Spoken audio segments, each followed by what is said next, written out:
Theodore Roosevelt taught us that life can be an arena, and those that stay in the cheap seats and toss around their criticisms aren't really living. In fact, he said, the credit goes to the man in the arena whose face is marred by dust and sweat and blood. I was 38 when I realized I was in the arena. I was face down in the dust. In fact, I wasn't even on the arena floor. I was in a pit I had dug myself. Mindfulness is the intentional observation of our thoughts and actions without judgment. This powerful strategy has the ability to change our lives, unlock doors we didn't even know were there. Conversely, the lack of mindfulness can destroy our life. I grew up in an abusive and tumultuous home. By the time I was a teenager, I was searching for that thing or person who had all the answers and would make it all better. Friends introduced me to a church, and I thought, here it is. Here's where I can learn to be better than my past. Here is where the good families and the good men are. At age 16, I chose to be baptized. For me, it meant letting go of my past, having a fresh new start, being embraced by a new community. At age 20, I met and married my husband. I put him through his bachelor's and his master's programs, and we had 4 beautiful children. Years later, I was the consummate suburban housewife, literally living the white picket fence life, complete with minivan and baking homemade bread every week. And then, my youngest went to school. I couldn't just be at home with my emotions. It was too intense, the fact that I couldn't recognize my own thoughts. I needed a way to turn them off. So I started running. When I struggled to take the next breath, I couldn't really think. Well, running only took up so much of the day, so I started weightlifting. While executing deadlifts and sumo squats, I couldn't think about my life or how detached from it I felt. If I had been mindful at the time, I could have seen it for what it was: anxiety, depression, despair. Only I wasn't mindful at the time. I was literally the opposite of mindful. I was running away from my own life and my own thoughts.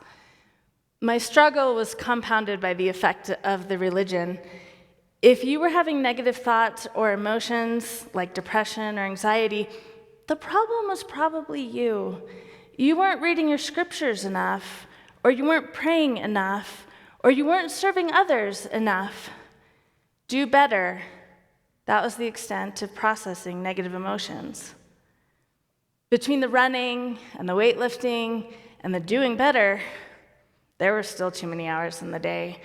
I searched for the most obscure and technical hobby I could find: fly fishing. Did I mention I live in the desert of Phoenix, Arizona? Yes, fly fishing. It was the most obscure and technical thing I could find. Through joining one of the local fly fishing clubs, I made a friend who didn't bake bread every week. We bonded. We instantly clicked. One night, I roped her into seeing a high school production of Oklahoma. We sat in the bleachers, and as the crowd filled in, my anxiety ramped up. My legs started bouncing and twitching, probably annoying everyone around us. She reached over and put her hand on my knee. It sounds so simple. She touched my knee. Did you know that romance books are actually based in truth? Did you know you can actually get butterflies in your stomach? Did you know knees going weak is not just a trite cliche? It can actually happen. I had no idea. I had never experienced the jolt of electricity that went through my entire body when she touched my knee. And my heart began to pound and my palms began to sweat, and I thought, well, this is new and amazing and wrong.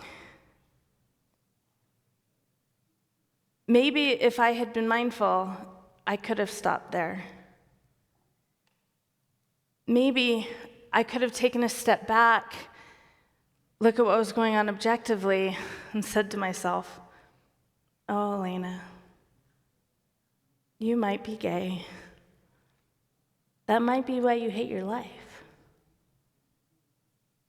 Maybe if I had been able to observe my thoughts and actions without judgment, an entirely different path would have been available to me. Instead, I grew to hate myself. I had been taught and fully accepted that acting on same-sex attraction is a sin, a big one, a keep you out of heaven forever kind of sin. And yes, I was married. But in all raw honesty, the biggest thing I hated about myself at that time was that her friendship felt like the key to my sanity. I didn't know how to keep on living my life the way it was without her in it. I couldn't say anything. There was no way she'd be attracted to me as well. So if I opened up and told her how I felt, this amazing friendship would be ruined and she'd be gone. I started going on runs and more runs, telling myself, "Elena, you're not going to stop today until you finish this. You cannot be attracted to her anymore. It's wrong." I was able to run half marathons, but I was not able to stop being attracted to her. My heart would race when she would look at me. I would make up excuses to touch her. When I was with her, I was simultaneously grounded and feeling a high I had never experienced before. How could something that felt so good be so wrong?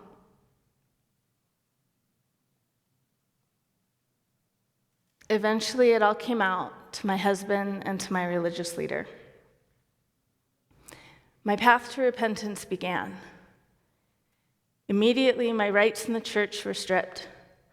I was no longer allowed to take the sacrament on Sundays, or pray in public, or teach a Sunday school class to 5-year-olds. As I entered the darkest part of my life, my spiritual support framework began to collapse. As instructed, I tried desperately to pray the gay away. I would do anything to save my marriage and my family. In the religion, marriage means life after death, heavenly exaltation, being with your family for eternity. Divorce equals failure.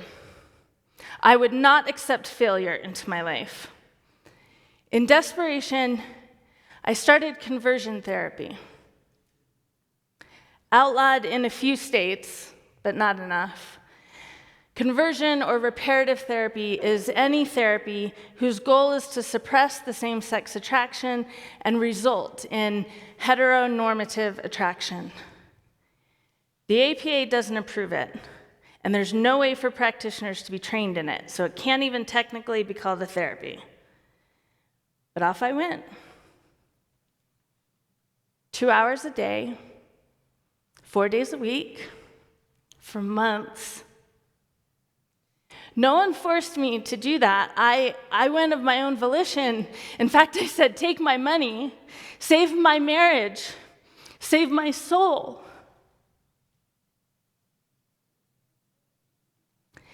If I had been mindful at the time, could I have seen divorce doesn't actually equal failure? And my children deserve to experience a mom who is truly happy for the first time in their lives. If I had been able to observe my thoughts and actions without judgment, could I have realized that just because I had stumbled myself into a pit, I wasn't evil, I wasn't wicked, and there was a way out, because I didn't think that there was.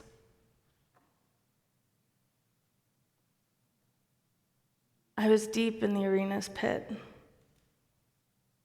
surrounded by self-hatred and shame. I was in a lot of pain.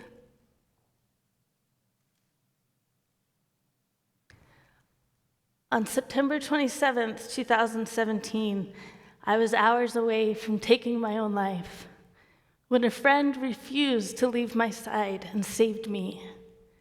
Her very presence prevented me from taking drastic measures. And she told me something I will never forget. You think taking your own life will stop the pain. It won't. It just spreads it around.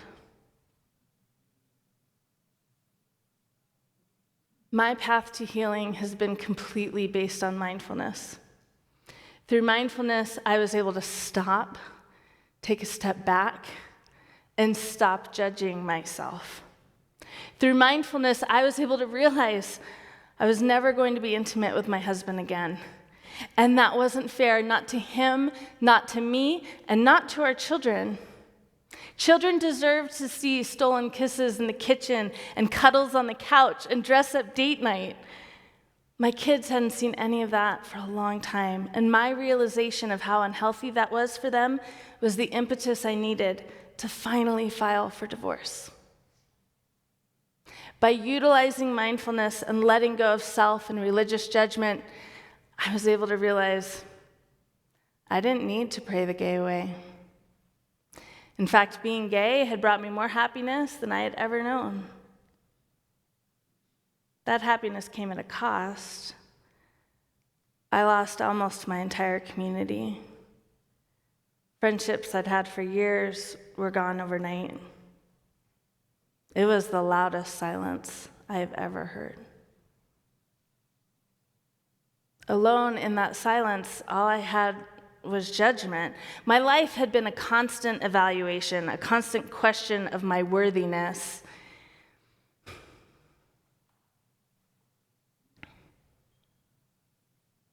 Alone in that silence, all I had were my own thoughts about my own self. Quickly, I realized I needed to siphon off the self-judgment.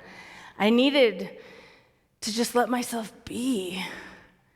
I started to observe what I thought, what I felt, what turned me on, what turned me off, without criticizing. It wasn't easy. That critical inner voice was more enmeshed than I had ever realized. Through daily practice, I was able to become the observer of my life and not the judge and jury. I intentionally observed my thoughts and actions and embraced mindfulness. I realized quickly embracing mindfulness was easiest if I approached it one topic at a time. For example, my relationship with my body.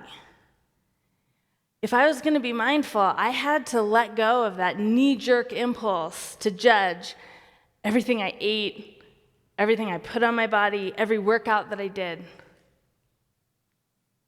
One night, I was in bed journaling, writing down my observations after a mindful body day. I noted that I really enjoyed my cheesy Italian dinner. In the bed next to me, my girlfriend told me a joke, and I laughed loudly and simultaneously farted. In bed with my new girlfriend. My observations helped me realize I am lactose intolerant. And my girlfriend finds farts in bed hysterically funny, which pretty much makes her the perfect person for me. Today, I lead retreats, teaching others what I've learned about mindfulness. I watch women walk in, their eyes clouded with questions, wondering, how in the world did I end up here? And where in the world am I going? I watch these same women create their own transition strategies, curate their own realities, and take command of their future. For decades, I studied and lived my religion. Through mindfulness, I've been able to find my spirituality. Through mindfulness, I've been able to create daily practices that actually work for me. Daily rituals that help me feel centered and grounded with myself. Mindfulness has allowed me to actually recognize and feel my emotions, something that I turned away from a long time ago. Mindfulness has allowed me to finally become the mom I've always wanted to be. I no longer white knuckle through my afternoons and evenings. I no longer yell to drown out the judgment. I no longer bite back because I have nothing to prove or to defend.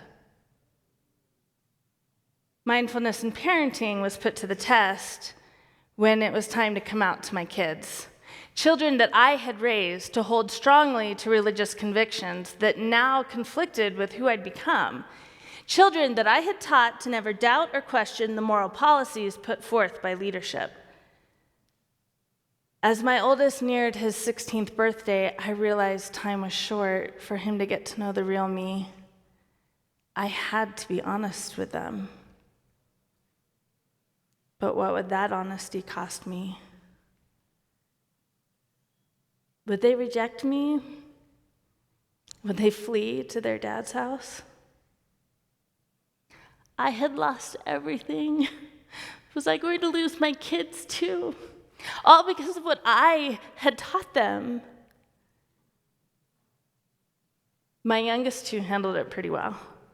We were cuddling before bed, and I tried to explain to them, okay, you know how Daddy has a girlfriend, and he's happy, and we're happy for him?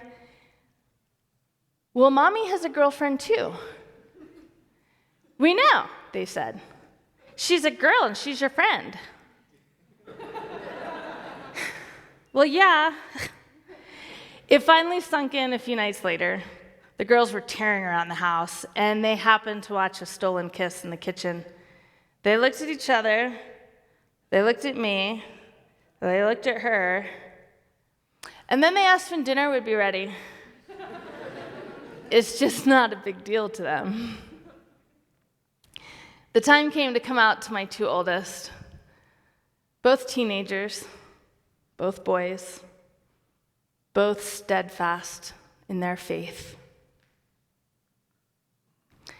Both my boys are bigger than me, but they're my baby boys. I didn't know my body was capable of holding that much fear when I walked down the stairs. I walked into the living room, asked them to turn their video games off, and I finally said the words, I'm gay. We kind of figured, they said. What? I've been stressing about this for weeks. Why didn't you say anything? Because what if we were wrong? Awkward. My kids have not rejected me. They don't know how to fully embrace me, quite frankly, but they know I love them, and they love me. In case you're wondering, my life is pretty good now. I have a beautiful home of my own. I have amazing friends who know everything about me, and they don't tolerate me, they love me. And we are constantly planning our next fly fishing trip. Yeah, we're going tomorrow.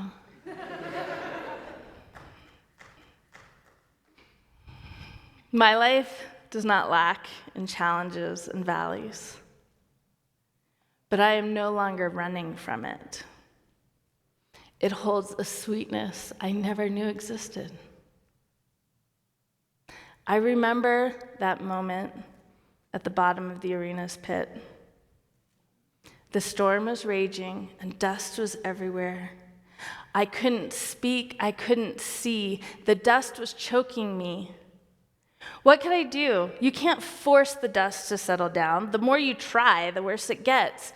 External forces are often out of our control. What I can do is be still. Drop within. Find what's raging. what's been buried, what's caused all the dust to kick up in the first place. By the time I've won the battle within, the storm on the outside will have subsided. I can open my eyes, see clearly, and take deep breaths. I intentionally observe my thoughts and actions without judgment. I know that I will fall into the dust again in my life. I also know that the dust and the sweat and the blood are not my symbols of failure. They are my badge of honor. Thank you.